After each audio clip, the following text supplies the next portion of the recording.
बिस्मिल्लाहिर्रहमानिर्रहीम। अस्सलाम वालेकुम नाज़रीन, मैं हूँ आसमा शराजी। प्रोग्राम है फैसला आपका। आज काबीना ने, वफाकी काबीना ने मकबूजा कश्मीर के हवाले से एक नक्शा जो है वो मंजूर किया है और वही पाकिस्तान का पॉलिटिकल मैप जो है वो होगा, ऑफिशियल मैप होगा जो दुनिया भर में प्रेजेंट होगा, जो पाकिस्तान की हर जगह छापा जाएगा। इसमें दिखाया गया है कि ना सिर्फ मकबूजा कश्मीर बल्कि लद्दाख और गिलगित बल्तिस्तान और जितने भी मुतनाज़ा इलाके कहे जाते हैं दुनिया की नज़र में, वो सारे पाकिस्तान का हिस्सा होंगे। इसका फ़र्क क्या पड़ेगा, ये बड़ा इंपॉर्टेंट है। इस मौके पे प्राइम मिनिस्टर ने क्या कहा, मैं ज़रा आपको वो सुनवाना चाहती हूँ, ज़रा सुन लीजिए।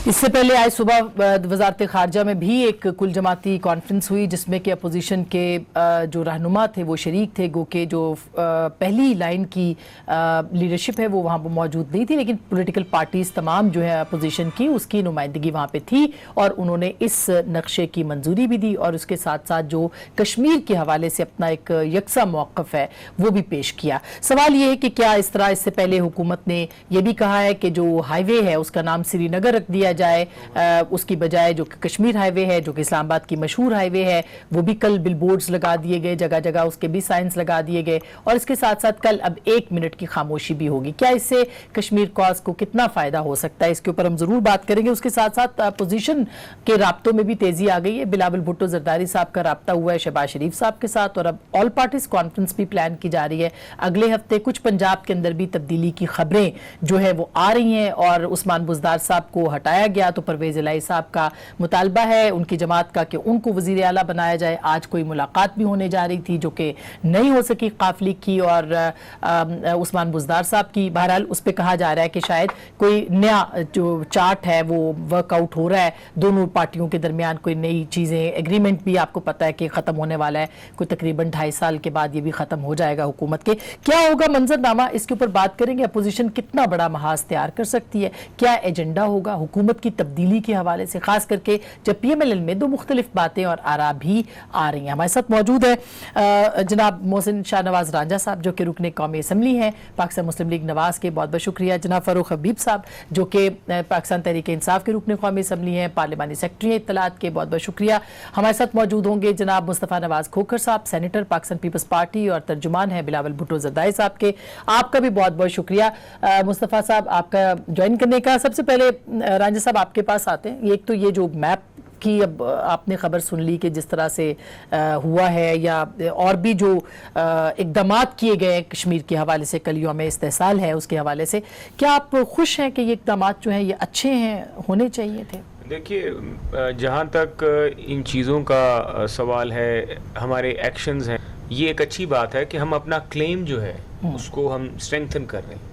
लेकिन मैं इसको क्रिटिसाइज़ नहीं करूँगा कि ये एक स्टेप अच्छा है, बट ये सफिशिएंट नहीं है। सफिशिएंट क्या होता कि हम डिप्लोमेटिकली प्रैक्टिकली सक्सेसफुल होते हैं। हम अपने ही मुल्क में अपनी ही डोमेन में रह के अगर कोई चीज़ करते हैं तो उसका इंटरनेशनल इम्पैक्ट जो है वो नहीं होगा कि अगर हम इंटरनेशनली मैनेज करते हैं, हम सिक्योरिटी काउंसिल में मैनेज करते हैं, हम United nation human right commission में मैनेज करते हैं, हम उनके जो आज़ाद जो मकबूजा कश्मीर में जो उनके यूनाइटेड नेशंस के जो थर्ड पार्टी विजिट्स होते हैं जिसमें वो आते हैं और देखते हैं कि यहाँ पे ह्यूमन राइट्स की वायलेशंस हो रही हैं नहीं हो रही, हम उसमें सक्सेस हासिल करते हैं। और उनकी जो एनुअल रिपोर्ट है जो कि वो हर साल जारी भी करते हैं, वो रिपोर्ट जो है वो हम उसकी रिलीज़ कराते हैं यूनाइटेड नेशन से। ये चीज़ें थी जो प्रैक्टिकली हमें करनी चाहिए थी। हमें एक बड़ी एग्रेसिव डिप्लोमेटिक पॉलिसी हमें अडॉप्ट करनी चाहिए थी, खास करके 5 अगस्त के बाद जिसमें हम बुरी तरह नाकाम हुए हैं। हम नाकाम हुए हैं, ना हमारे इनवॉइस गए हैं, ना हमारी कई मीटिंग्स हुई हैं। हमारे शाहमूद कुरैशी साहब, अच्छी बात है, हम उनको नहीं कहेंगे, लेकिन फॉरेन ऑफिस में जंगल में मोर नाचा, अपने घर में बैठ के आप सब कुछ करते हो। लेकिन ये नक्शे की तो मंजूरी में आप नहीं, मैं उसमें नहीं जा सका, मेरे कॉलीग्स थे, मुझे पता लगा है। वो देखिए नक्शा जो है ये भी इनका ही गलती थी। ये ऐसे ऐसे कमाल हुए और वो भी इन्हीं के दौर में हुए। ये PTV ने एक नक्शा कुछ अरसा पहले एक जारी किया था जहां से ये कंट्रोवर्सी शुरू थी, जिसमें उन्होंने कश्मीर को गायब कर दिया था। फिर उन्होंने दूसरा ब्लंडर ये किया कि इन्होंने NFC के TOR में डाल दिया कश्मीर को, जो हमारा सेटल्ड एरिया है उसकी फंडिंग डाल दी, जबकि हमारा वो है ही नहीं इशू। हम तो कहते हैं हमारा श्रीनगर भी हमारा जब जो अब नक्शे की बात हो रही हमारा ये क्लेम होना चाहिए था। हमने एनएफसी में भी वो डाला हुआ था, हमने पीटीवी पे एक दिन नक्शा भी कश्मीर के बगैर चला दिया। तो आज आपकी ख्वाहिश के मुताबिक आज उन्होंने वो कर सारा कुछ वो करने जा रहे हैं कि हमने ये तो खुद ये चीजें जो है ये तो हमारे अपनी गलतियों का खमियाजा है जो इन्होंने भुगता है। ये नक्शा डाला है इन्होंने। अच्छा, असल तो काम इनको ये करना चाहिए था कि आप ये बताएं कि एक तकरीर, एक ये नक्शा और एक इस सड़क का श्रीनगर रोड नाम रख देने से कुछ नहीं होगा। अगर आप कुछ होगा तो आप अमली तौर पे कुछ करके दिखाएं, प्रैक्टिकली तौर पे अच्छा। कुछ करके अब दिखाएं। खोखर साहब यही बात जो है ये सवाल उठाया जा रहा है, लेकिन क्या ये छोटी छोटी चीजें जो कि मामूली लगती हैं, राजा साहब को भी लग रही हैं, हो सकता है मुझे भी लग रही हो, बहुत सारे और लोगों को भी लग रही हैं, क्या इनकी कोई अहमियत नहीं होती? ऐसे ही छोटे छोटे इकदाम होते हैं जिनकी सिग्निफिकेंस होती है। तो आप भी इसको आप किस नज़र से देखते हैं अगर ये इकदाम हुए? और खास करके आप तो शायद आज कमेटी में थे, जो मीटिंग हुई है सवेरे, उसमें तो नक्शा मंजूर हुआ है। देखिए, मैं अस्मा बहन सबसे पहले तो वजाहत जरूरी समझता हूं कि आज की मीटिंग के हवाले से जिसमें पाकिस्तान पीपल्स पार्टी हिज़्ब इख्तिलाफ की दीगर जमातें भी मौजूद थी, और कम अज कम पीपल्स पार्टी का मौकफ ये है कि हमें उस मीटिंग के अंदर इस नक्शे के मुतालिक और दीगर चीजों के मुतालिक बताया गया, हमें आगाह किया गया। फैसला हुकूमत ने पहले ही कर लिया था। अच्छा। और जी हाँ, तो ये जिस तरीके से इसको मीडिया पे पोर्ट्रे किया जा रहा है कि जैसे ऑपोजिशन की दीगर जमातों के बारे में, तो मैं नहीं कह सकता कि इसको पीपल्स पार्टी की हिमायत हासिल है। हम हिमायत करेंगे सिर्फ इसको जब हम अपनी कोर कमेटी के अंदर इसको हम इसका जायजा लेंगे और उस मुशावरती अमल करेंगे अपनी पार्टी के अंदर, और उसके बाद हम इसकी हिमायत या हिमायत ना करने का फैसला करेंगे। तो पहली तो ये मैं चीज की तस्दीक करना चाहता हूँ आपके प्रोग्राम के जरिए। पाकिस्तान पीपल्स पार्टी की सियासत, पाकिस्तान पीपल्स पार्टी की बुनियाद वो कश्मीर के ऊपर थी।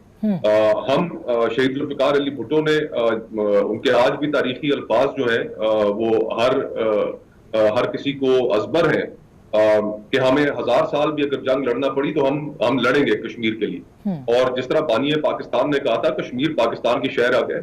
हम सिर्फ इस तरह हमसे एक्सपेक्ट नहीं किया जा सकता कि हम मीटिंग्स में शरीक होंगे, वहां पर हमारे सामने हमें बताया जाएगा, हमें इन्फॉर्म किया जाएगा और फिर उससे ये अखज कर लिया जाएगा कि हमने इसकी हिमायत कर दी। हम जो इस वक्त भारत का जो 5 अगस्त का कदम है मोदी का, उसके ऊपर हम कम से कम मैं तो ये कह सकता हूँ कि 5 अगस्त से पहले इट वाज कॉमन नॉलेज। जुलाई के महीने में वहां पर ट्रूप्स की मूवमेंट हो रही थी। पाकिस्तानी अखबारात के अंदर लिखा जा चुका था 5 अगस्त से बहुत पहले जुलाई के महीने में कि मोदी सरकार ये कदम उठाने जा रही है। और जब 5 अगस्त को ये कदम उठाया जाता है तो हमारा फॉरेन ऑफिस और हमारा परमानेंट रिप्रेजेंटेटिव सारे इस चीज से लाइल होते हैं। और हमारी जो परमानेंट रिप्रेजेंटेटिव है यूनाइटेड नेशंस में, वो तो हॉलीडेज के ऊपर होती है। यानी कि जो चीज पहले ही पब्लिक नॉलेज में थी, यहाँ पर उसके ऊपर इदारिये लिखे जा रहे थे, कॉलम्स लिखे जा रहे थे। नुसरत जावेद साहब ने कॉलम लिखा, दीगर लोगों ने कॉलम लिखा, कॉमन नॉलेज थी। और उसके बावजूद हमारा फॉरेन ऑफिस जो है उसको आगाही ही नहीं थी। उन्होंने ऐसे प्रिटेंड किया जैसे उन्हें पता ही नहीं था। एकदम से आसमान से बिजली आकर गिरी 5 अगस्त को उनके ऊपर। तो बहुत सारी ऐसी चीजें हैं कि जिसमें फॉरेन ऑफिस का जो किरदार है वो उस तरह का नहीं रहा जिस तरह का रहना चाहिए था। शाह महमूद कुरैशी साहब का किरदार उस तरह का नहीं रहा जिस तरह का रहना चाहिए था बतौर वजीर खारजा के। और हम ये सवाल पूछने में हक बजानिब है कि 5 अगस्त के बाद से आज तक वजीर आजम पाकिस्तान ने कितने बैरून मुल्क का दौरा किया, हमारे वजीर खारजा ने कितने बैरून मुल्क का दौरा किया, आप उंगलियों के ऊपर गिन सकते हैं। OIC जो मुसलमानों की एक रिप्रेजेंटेटिव मुसलमान ममालिक ने एक टूथलेस सी बॉडी है, वहां से उस टूथलेस बॉडी से भी एक स्टेटमेंट कश्मीर और इंडिया को कंडेम करने की उस तरीके से हासिल नहीं की जा सकी जिस तरीके से हमें फौरन हासिल करनी चाहिए। हम शुक्रगुजार हैं तुर्की के, ईरान के, मलेशिया के कि इन 3 ममालिक ने हमारा खुलकर साथ दिया कश्मीर पर। लेकिन हुकूमत की नाकामी रही कि वो दीगर दुनिया में इसके ऊपर कंसेंसस पैदा करने पर नाकाम रही। तो आज की मीटिंग के हवाले से और फिर उन्होंने भी जब बुलाया तो हम मलेशिया भी नहीं जा सके थे, वो भी एक बहुत बिल्कुल हमने मलेशिया को लेट डाउन किया, हमने टर्की को लेट डाउन किया, हमने ईरान को लेट डाउन किया। और जिस तरीके से इस हुकूमत ने इस मुल्क की मईशत को चलाया है, आज एक आम आदमी आप सड़क पर निकले, गली में जाए, किसी से पूछे जहां पर 3 लोग खड़े हो तो वहां पर हुकूमत के बारे में जो बातें की जा रही हैं वो तो टीवी के ऊपर बयान भी नहीं की जा रही। इसके ऊपर बिल्कुल अपने हाँ बिल्कुल फरूक इस पे क्या जवाब, क्योंकि मुस्तफा हमारे लिए बहुत बड़ी मुश्किल हो गई है। बिल्कुल सेंटर मुस्तफा नवाज खोखर ने भी और पॉलिसी शदीद क्राइसिस का शिकार है। इसके ऊपर अपना मौकफ पार्टी के अंदर मुशावरती अमल के बाद हम देंगे। हमारी शिरकत को किसी तौर पर, कतई तौर पर इसकी हिमायत ना समझा जाए। अब ये पीएमएल और पीपल्स पार्टी यही कह रहे हैं ना कि अगर हम गए थे वहां पे तो अब नक्शा जो मंजूरी है वो भी उनके ऊपर डाल दी जाए। अमली इक़दाम क्यों नहीं हुकूमत करती, क्यों नहीं कर सकी? देखें, बुनियादी तौर के ऊपर जो है वो मैं समझता हूँ कि कश्मीर एक ऐसा मामला है जिसके ऊपर तमाम पूरी कौम का इत्तेफाक राय है, और चाहे उसमें तमाम पाकिस्तान की पॉलिटिकल लीडरशिप है, चाहे तमाम सिविल सोसाइटी है, कोई भी शोबा फ़िक्र के लोग हैं, उन सब की एक सोच है, एक आवाज़ है। ये वाहिद गैर मुतनाज़ा मामला है जिस पे तमाम कौम इकट्ठी। और भी कुछ मामला आता है, लेकिन चूंकि आज हम कश्मीर पे बात कर रहे हैं तो इसके ऊपर हमें फोकस्ड रहना चाहिए। दूसरी बात यह है कि जो आज नक्शा जो पाकिस्तान का जो पॉलिटिकल मैप है, ये 70s के बाद जो है आज दोबारा रिविजिट किया गया। आपके लिए मैं कि गूगल के अंदर बेशुमार नक्शे बना के लोगों ने फेंके हुए थे और बड़ा आसान था, बहुत जगहों पर एडिटोरियल गलतियां भी हुई, लोगों से गूगल से नक्शा उठाया और चला दिया, गौर भी नहीं किया कि उसके अंदर कश्मीर का है या दीगर मामला का है।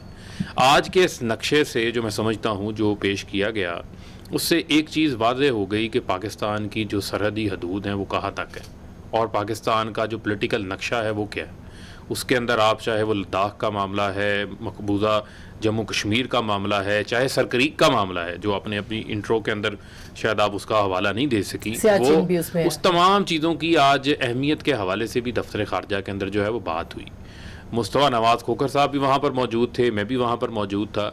जो बातें खोखर साहब ने यहाँ पर की, वहाँ पर इनकी लीडरशिप ने नहीं की कि हम वहाँ पर कोर कमेटी से इसको जाकर मंजूर करवाएंगे, वट ये इनकी अपनी पार्टी का डिसीजन है।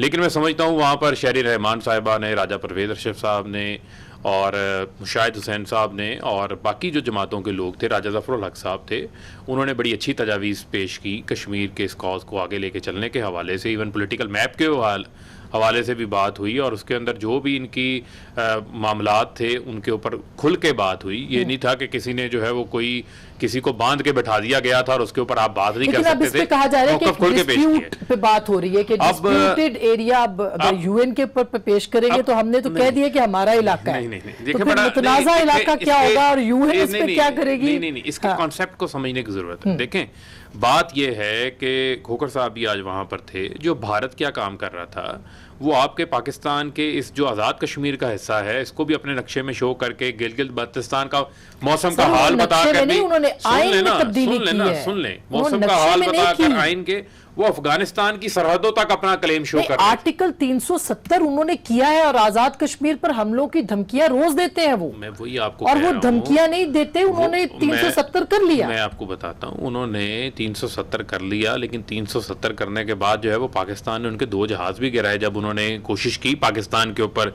अटैक करने की। वो भी इसी पाकिस्तान ने करके दिखाया था। अब मामला ये है, मैं समझता हूं, लेकिन जो हमें नजरियाती जंग सुन लेना, जो फॉरेन पॉलिसी की जंग आज पाकिस्तान ने वो इकदाम लिया है जो पिछले 70 साल के अंदर नहीं लिया गया।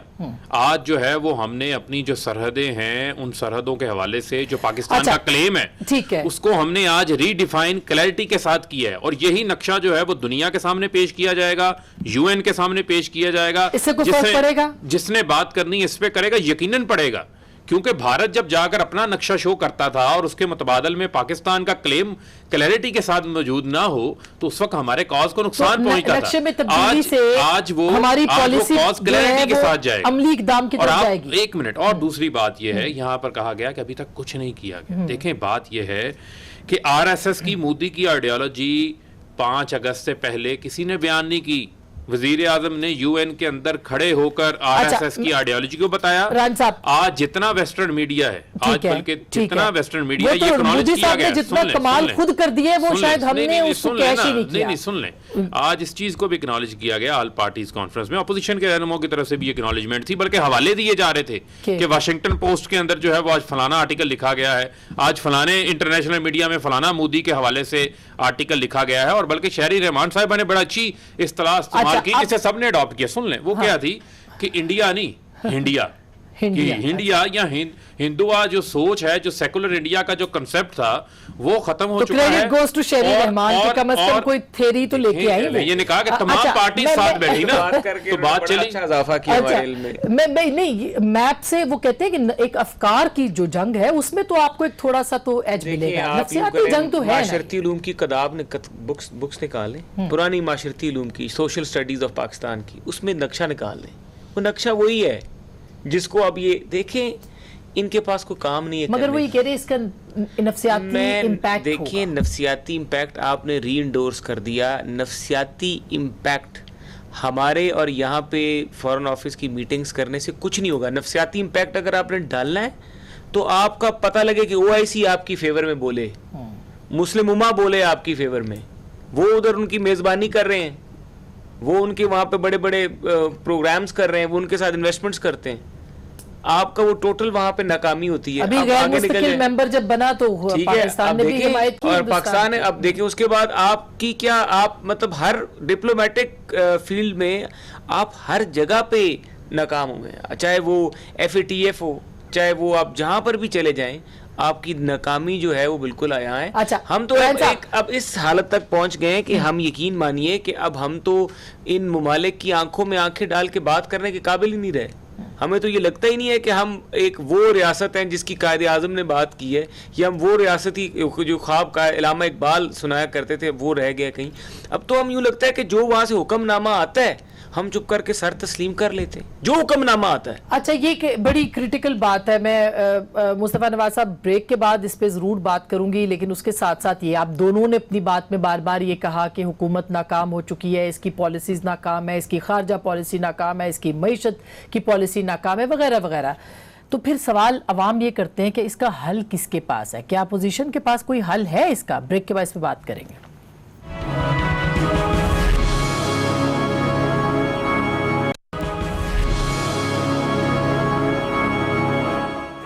वेलकम बैक नाज़रीन, एक दफ़ा फिर आपको खुश आमदीद कहते हैं। पीपल्स पार्टी ये कह रही है कि जो मैप आया है इसके ऊपर हम बाकायदा बातचीत करेंगे और उसके बाद हम अपना लाएमल बनाएंगे।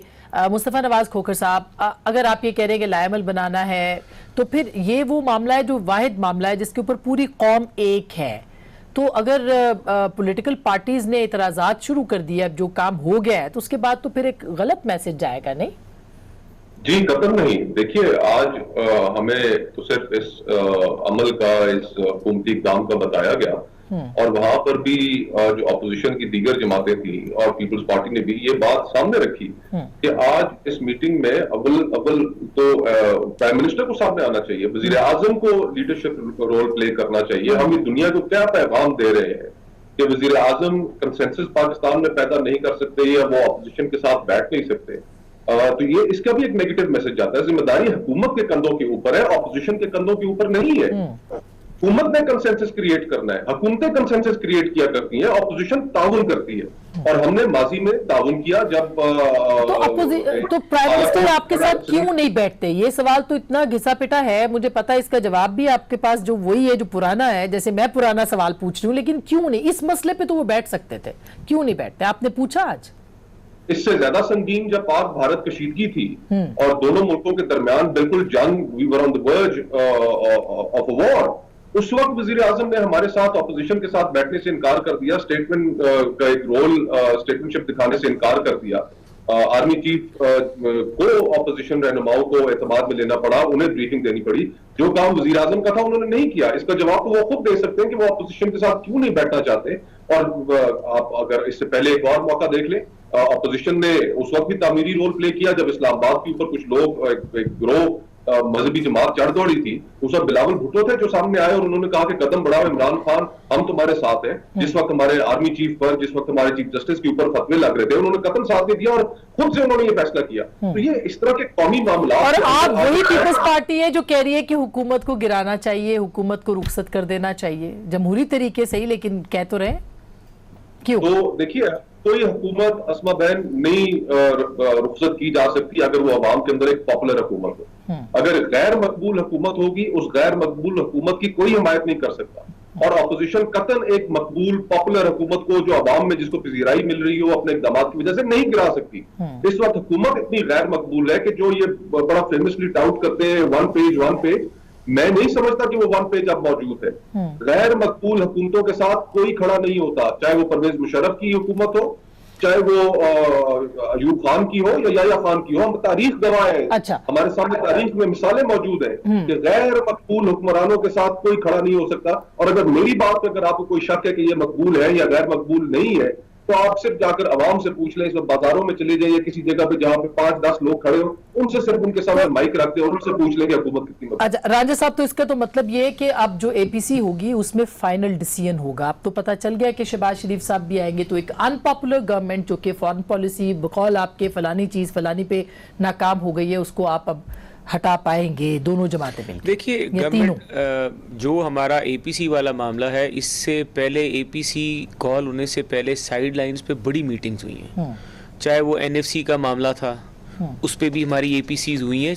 Lower second tier of leadership उन एपीसीज में जाते रहे और वो बड़ी इफेक्टिव भी हुई हैं। उसके बाद फिर जाहिर है सारी पार्टीज़ ने अपनी अपनी कानूनी तौर पे भी इस मामले को टेकअप किया अदालतों में, और फिर वो सारा पार्टीज़ ने मुश्तरका वो नोटिफिकेशन भी विड्रॉ हुकूमत ने किया। उसमें भी इस तरह के मसले थे, क्योंकि हम उसके अलावा हम देख रहे हैं कि गवर्नमेंट जितने भी कॉन्स्टिट्यूशनल बॉडीज़ हैं उनको नकारा कर दिया गया है। काउंसिल ऑफ कॉमन इंटरेस्ट का इजलास नहीं बुलाया जाता। अब तो बुला लिए 6 अगस्त वो अब बुलाया गया ना, क्योंकि उस पर हमने लिखा है ना, हमने स्पीकर साहब को लिख के बाकायदा, मैंने और हमने अपोजिशन की तरफ से, ख्वाजा साहब की तरफ से, हम सब ने मुश्तरका एक खत लिखा था कि आप कॉन्स्टिट्यूशन की वायलेशन में चले गए, क्योंकि इस वक्त तक आपको 8-9 मीटिंग्स बुला लेनी चाहिए थी और आपने सिर्फ 3 मीटिंग्स बुलाई हैं। और अंदाजा करें 2017 की रिपोर्ट सिर्फ सीसीआई की लेट की। तो अब आप ये समझते हैं कुल जमाती कॉन्फ्रेंस के ऊपर कुल जमाती एक नुकाती एजेंडा होगा? कुल जमाती कॉन्फ्रेंस में ये सारे इश्यूज होंगे, इनकी महंगाई का इश्यूज, इनकी बैड गवर्नेंस का इश्यूज, इनकी कॉन्स्टिट्यूशनल जो आईनी मामलात हैं उसमें लापरवाही का इश्यूज, और कॉन्स्टिट्यूशनल बॉडीज को नकारा बनाने का इश्यूज, ये सारे के सारे चीजें उसमें होंगी। लेकिन लायामल तो देना पड़ेगा आपको। जी जाहिर है, उसका जॉइंट ऑब्वियसली आएगा, उसका जॉइंट एक स्टेटमेंट जारी होगी सारी पॉलिटिकल लीडरशिप्स की तरफ से और कंसेंसस के साथ होगी। और जब वो अनाउंस होगी तो आप देखें ना, अभी एपीसी कॉल हो रही है, अभी तारीखें आ रही हैं, झटके आपको पहले महसूस होना शुरू होंगे पंजाब में। ठीक है, ये अभी तो ये अभी आगे जिस तरह ये काम चलेगा आप देखेंगे। लेकिन हम जो भी करेंगे, हम अपने प्रिंसिपल्स और अपनी इन चीज़ों पे खड़े होकर करेंगे, और जो भी करेंगे पाकिस्तान की जो इस्तेकामत है और पाकिस्तान का मैं समझता हूं अच्छा, पंजाब में जो झटके की बात कर रहे हैं उसके बीच में रह के इंटरेस्टिंग है। कल उस्मान बुज़दार साहब, कल काफली की मुलाकात हुई, उन्होंने कहा जी अपना इजलास, उन्होंने कहा जी हमारे बाद अगर कोई बुज़दार साहब के आएगा तो परवेज जिलाई आएंगे और कोई नहीं आएंगे। और बुज़दार साहब का जाना कहा जा रहा है कि ठहर गया है। देखें, बात यह है कि आपके सवाल से पहले थोड़ा सा मुझे ज़रा कश्मीर इशू के ऊपर बात कर लेने दें।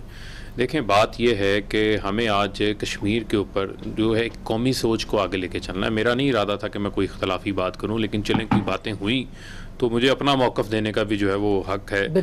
देखें, मामला ये है कि हमें कश्मीर जो है एक पुराना दरीना मसला चलता आ रहा है। मियाँ साहब जो है वो मोदी की हलफबरदारी की तकरीब में चले जाते हैं, हुर्रियत रहनुमाओं से नहीं मिल पाते, वहाँ पर उनसे मिलना शायद उनके शेड्यूल में शामिल नहीं होता, तरजीहात के अंदर शामिल नहीं होता। दूसरी बात यह है कि मलेशिया ने कभी खुल के ये लाइन नहीं ली थी, लेकिन मैं समझता हूँ वज़ीर-ए-आज़म इमरान खान ने जब इक़्तिदार संभाला, उनके एक पुराने ताल्लुकात भी थे, आपको पता है, महातीर मोहम्मद के साथ, उन्होंने खुल के स्टैंड लिया। हालांकि भारत की उनके साथ जो तजारत का जो वॉल्यूम है वो भी आपके सामने है। उसके अलावा जो बात की जाती है, देखिए सऊदी अरेबिया, यूएई, ये तो वो ममालिक थे जो आपके करीब समझे जाते थे। आपके दौर के अंदर मोदी ने उनके साथ इतनी दोस्ती लगा ली कि इन्वेस्टमेंट्स हो गई, आप आंखें बंद करके बैठे हुए थे। तो ये हमें भी देखना पड़ेगा। आप ही के दौर में अफगानिस्तान के अंदर जो है वो सफारत खाने खुल रहे थे, उस वक्त आपको नहीं समझ आई। आज अफगानिस्तान के अमन प्रोसेस से भारत बाहर है। आज जो ईरान की चाह बहार से भारत जो है वो बाहर है। आज लद्दाख के अंदर उसको जो है वो मार पड़ रही है। नहीं, सुन लें, आज उसे मार पड़ रही है ना, ठीक है।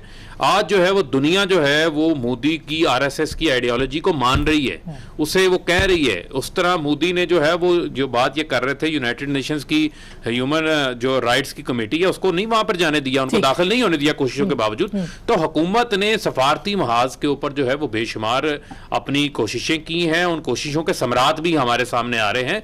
मोदी जो है वो लेट डाउन हो रहा है। आज जो बांग्लादेश सुन ले, बांग्लादेश हमारे साथ बात करने को तैयार नहीं था। आज आज हमने उनके साथ भी अपने रवाबित को जो है वो मजबूत करना शुरू किया है। जब बाकी जमातें बात करने को तैयार होती थी तो कहा जाता था गद्दार है ये, सारा काम कश्मीर पे मुझे एक करने को सारी जमातें तैयार थी पाकिस्तान की। अच्छी बात है बांग्लादेश के साथ पीटीआई ने बहुत अच्छे रवाबित रखे। हमने नताइज को देखना है, हमने रिजल्ट्स को देखना है। आज इमरान खान के दौर के अंदर जो आप माजी के अंदर नताइज हासिल नहीं कर सके, वो आज खारजा सतह के महाज पर हम अचीव कर रहे हैं, उसे एक्सेप्ट करना चाहिए खुले दिल से। ये हुकूमत का खाली क्रेडिट नहीं है, ये पाकिस्तान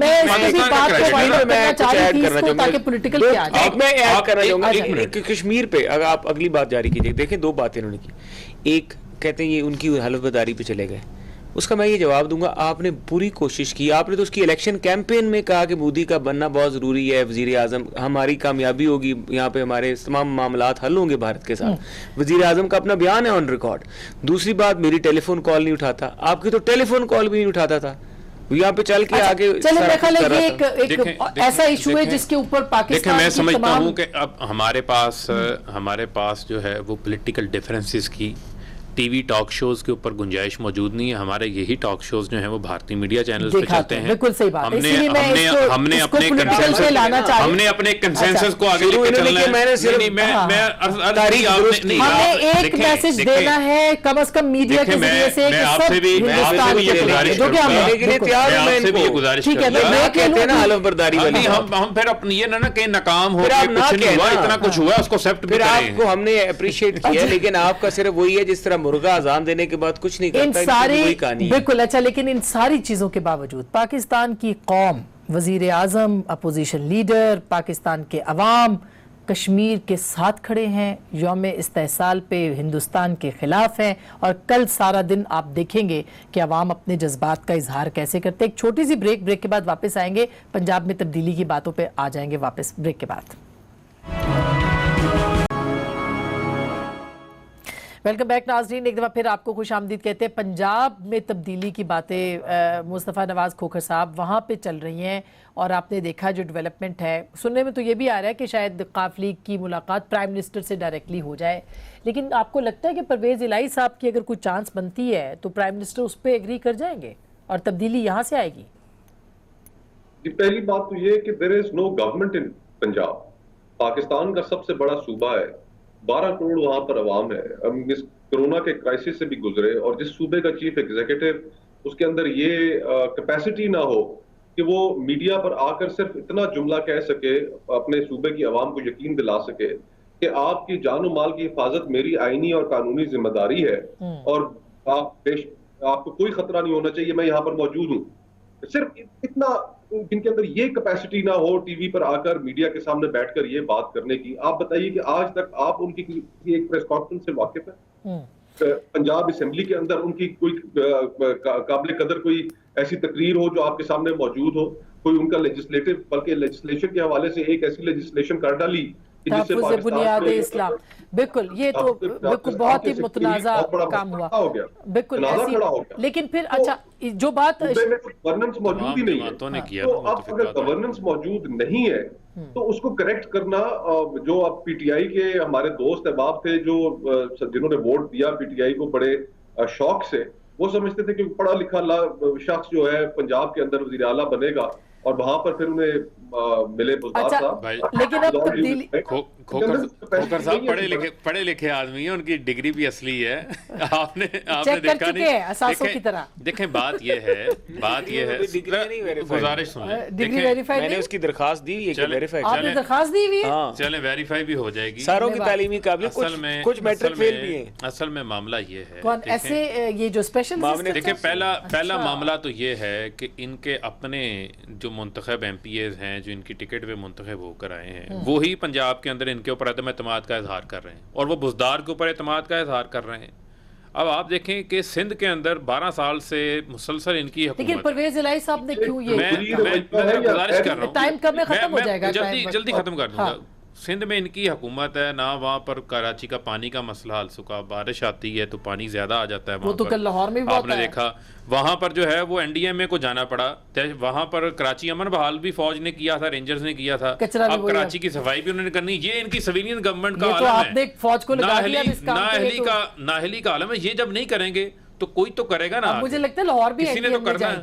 अभी लाहौर में अल्हम्दुलिल्लाह बेहतरीन है, पानी नहीं खड़ा ये हुआ। परवेज इलाही साहब अगर नहीं होते, बनते और बुज़दार साहब चेंज होते हैं, कोई और बनता है, तो आपको क्या लगता है? जल्दी से टाइम खत्म हो रहा है, तो देखिए काफी बात ये वो एक मिसाल है कि जिस हांडी को 4-5 लोग पका रहे हैं वो कभी भी अच्छी नहीं पक सकती, क्योंकि इनका मसला ये है। तो आप हांडी पकाने को तैयार हैं? हम बिल्कुल हांडी क्या, हम हांडी के साथ देग भी पका देंगे इनकी।